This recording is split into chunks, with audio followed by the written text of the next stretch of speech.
अस्सलाम वालेकुम, मैं फातिमा वसीम और आज हमारे साथ सर आमिर मौजूद हैं। अस्सलाम वालेकुम सर, कैसे हैं आप? कैसी हैं आप फातिमा? मैं ठीक हूँ। सर, ट्रम्प का जो विजिट है, प्रपोज विजिट टू चाइना, उसके बारे में बताएं हमें। देखिए, ट्रम्प का प्रपोज विजिट एक्चुअली इस मंथ में था, जो अप्रैल गुजर गया। Okay. And due to war उन्होंने कहा जी ठीक है, I am going to delay it for a month. अब वो मंथ का अगला, ये नहीं, जब इतना बड़ा स्टेट विजिट होता है इससे पहले स्टेट्समैन जाते हैं, वो बहुत सारे इनिशियल वर्किंग पूरी होती है, डॉक्यूमेंट पूरे होते हैं, फिर जब वो विजिट होता है तो वो बेसिकली ये होता है, वो एक सिंबॉलिक होता है कि yes we have reached up to this agreement. And that visit is expected on 14th of May. But what I feel that Trump, he will do his best to settle his all matter in the Middle East, especially with Iran, before he leave to China. All right. Unless he will not get the proper results, like if he is in a war situation, how he can make his visit to China? And his visit to China is really taken very seriously, not like after 1971. This is the time when China and America, they are taking this visit more seriously, when they have to develop their strategical and diplomatic and trade ties. Like they have to reschedule it. तो ये इतना important एक visit है और उस important visit में delay होता जा रहा है, और वो डिले भी किस वजह से हो रहा है? ईरान वॉर की वजह से। और अगर प्रेसिडेंट इसको मजीद डिले करते हैं, और देखिए ईरान ने एक प्रपोज किया था, it was like a 5-point agenda. Okay, we need to settle the certain things, like आप ईरान की सॉवरेनिटी को डिस्टर्ब ना करें। बिल्कुल ठीक कह रहे हैं आप। 12,000 मील से उठ के आके आप कहते हैं नहीं जी, ईरान जो है ना वो करे जो हम चाहते हैं। भाई चाइना ने ठीक है। इस तरह उसके जो 5 पॉइंट्स थे, तो वो 5 पॉइंट्स उसके बिल्कुल जेन्युइन है। अगर उन चीजों पे अमल किया जाए तो मेरा ख्याल है war should have been ended within a day. लेकिन जब तक ये चीजें सेटल नहीं होती फातिमा, मेरा नहीं ख्याल कि president Trump will go to Iran, to China. And if he will go to China, that is a very crucial visit. उसमें settle होगा tariff, फिर mutual trade, फिर China is the biggest trade partner with America, and China is still the biggest supplier for the consumable products, all kind of consumable products. So the thing is that they need to make the things settle first, which are giving them some problem in the Middle East. ठीक है। और middle east में आप ये देखें, एक तरफ Iran पे इन्फेंट्रेशन है किसकी? अमेरिका की, but strategically and on trade volume and with the petroleum, Iran is the biggest partner with which country? It is with China. तो कॉन्फ्लिक्ट ऑफ इंटरेस्ट तो आ गया ना। बिल्कुल आ गया। तो इसलिए मैं अजम्पशन ये है कि this visit, either the dialogues will be successful and the peace negotiations will be successful, and then the Trump will go to China with another kind of gesture. This is my opinion. All right. और इसके अलावा सिर्फ USA की पाबंदियों के बावजूद Iran का तेल बाहर कैसे निकल रहा है? अच्छा, ये अब क्लेम किया जा रहा है, ये क्लेम ईरान भी कर रहा है। ये क्लेम ईरान नहीं कर रहा, बल्कि ईरान तो कहता है जी ठीक है, हम पे बड़ी पाबंदी है। लेकिन यूएसए खुद ही क्लेम कर देता है कि जी इतने बिलियन बैरल तेल ऐसे करके वहां से आया, वहां से निकला। भाई अगर आप लोगों की इतनी नाकाबंदी थी तो कैसे निकल सकता है? कैसे निकला? और ईरान ये पाबंदियां पिछले 47 साल से सफर कर रहा है। उसमें से 30-35 साल ऐसे हैं कि जो बड़े टफ भी हैं। उसमें क्या होता था कि ईरान के जो ये शिप होते हैं, जो ऑयल टैंकर होते हैं, ये ऑयल टैंकर बहुत बड़े होते हैं, 4 lakh barrel, 5 lakh barrel, 3 lakh barrel.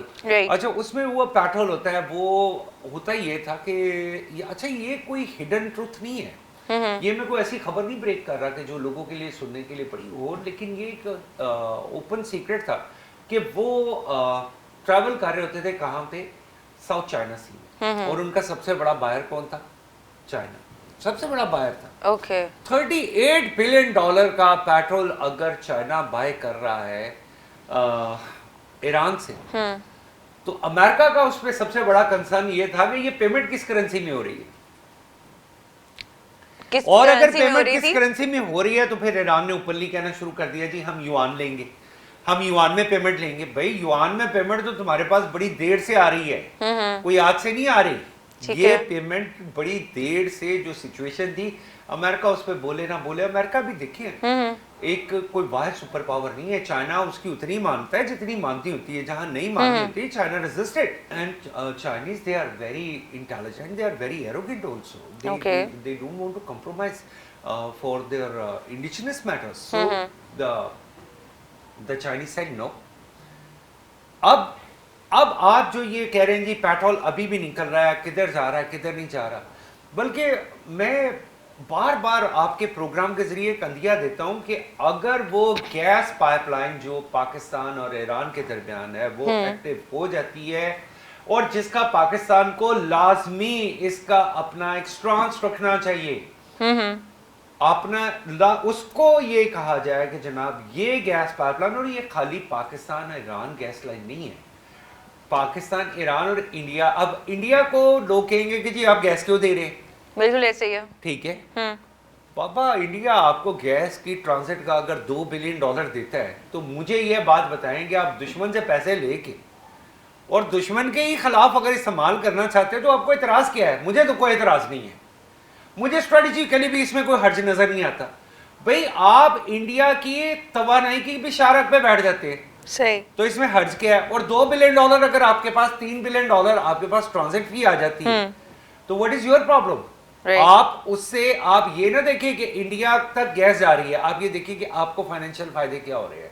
तो मैं तो फाइनेंशियल फायदों के हक में हूँ, हमेशा मैं ये कहता हूँ कि आप किसी के साथ भी ट्रेड करें, अगर आपको फायदा हो रहा है, अगर आपके लोगों को फायदा मिल रहा है, भूखे को रोटी मिल रही है, तो व्हाई नॉट, उसके लिए जाने में कोई हर्ज नहीं होता। और तीसरा एक और मुल्क है, तीसरा एक मुल्क है चाइना, और ये गैस पाइपलाइन अगर पाकिस्तान के जरिए जाती है तो ये चाइना तक जाएगी।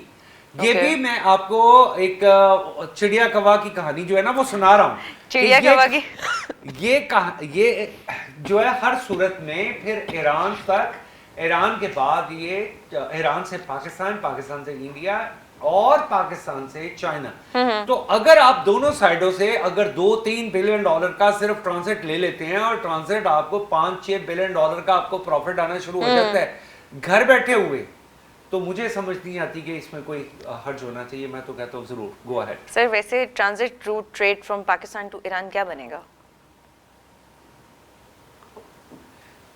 क्वेश्चन जो है आपका, ये हमने पहले भी डिस्कस किया था एक दफा, मैंने आपको कहा था कि दुबई से जो ट्रेड मिल रही थी, जो ट्रेड एक्सेस था ईरान का, $45 बिलियन ऑलमोस्ट जो रकम कही जाती है, बिल्कुल ऐसे ही है। अब वो क्या हुआ है? वो हो गया है डैमेज। क्यों? क्योंकि ईरान पहले ये सारी नेसेसिटीज जो है वो पूरी करता था वाया दुबई, वाया यूएई।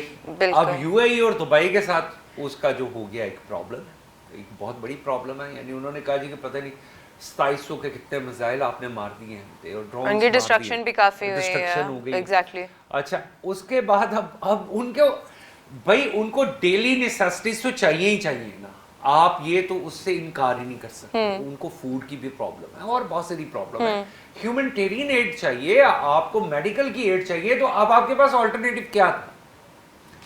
वही गवादर जिसे किसी दौर में ईरान ने भी, ये भी मेरी बात याद रखिएगा, ईरान ने भी चाबार पोर्ट के चक्कर में गवादर को जितना डिस्टर्ब किया, आज वही गवादर एक फीडर बनने जा रहा है। और वो फीडर किसके दरमियान होगा?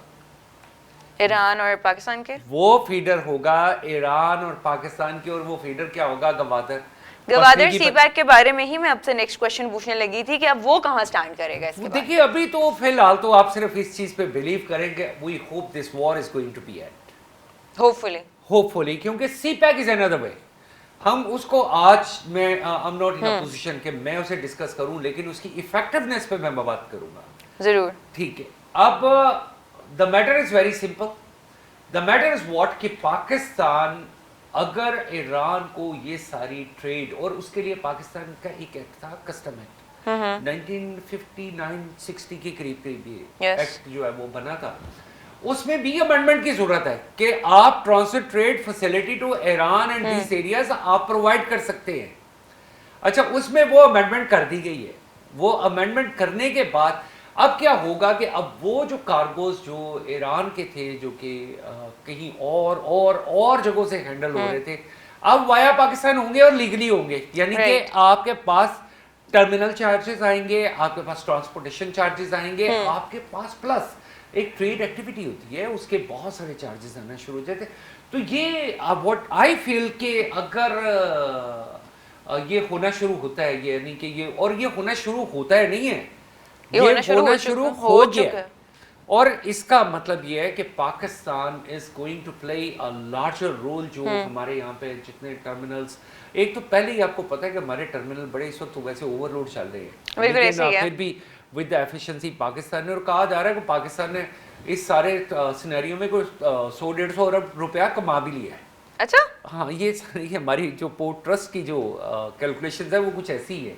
अच्छा तो अगर ऐसे कमा ली है तो दिस इज वंडरफुल। अगर ईरान की भी ट्रेड आपकी तरफ आ जाती है, this is more wonderful. Then you have to step forward, और वो स्टेप फॉरवर्ड आपका क्या है? आपका स्टेप फॉरवर्ड है वो कि you have to go for that central Asian states. So in future the only this transit trade, this is one way. अच्छा, इसे किसी तौर पे ये भी कहा जाता है कि it's like serving like a food Panda. You don't need to like build restaurants or whatever. How come? You just How have come them it to will be breaking transport as a it. food? आप help सिर्फ ये कर दें कि ठीक है जी, Uzbekistan के container है, आप यहाँ से ट्रांजिट कर रहे हैं, इन हो रहे हैं, और हो रहे हैं, आउट हो रहे हैं, ताजिकिस्तान है, अफगानिस्तान है, ईरान है, and central Asian all up to Kazakhstan. So why not like, and central Asia आपका आपका China, it is also already engaged with that. So with that, only with that services, you just imagine like how much money you are going to make. So we have to be little vigilant for that. और right sir, thank you so much. और इसी के साथ हम दोनों को इजाज़त दीजिए, इंशाल्लाह जल्द हाजिर होंगे, तब तक के लिए अल्लाह हाफिज़।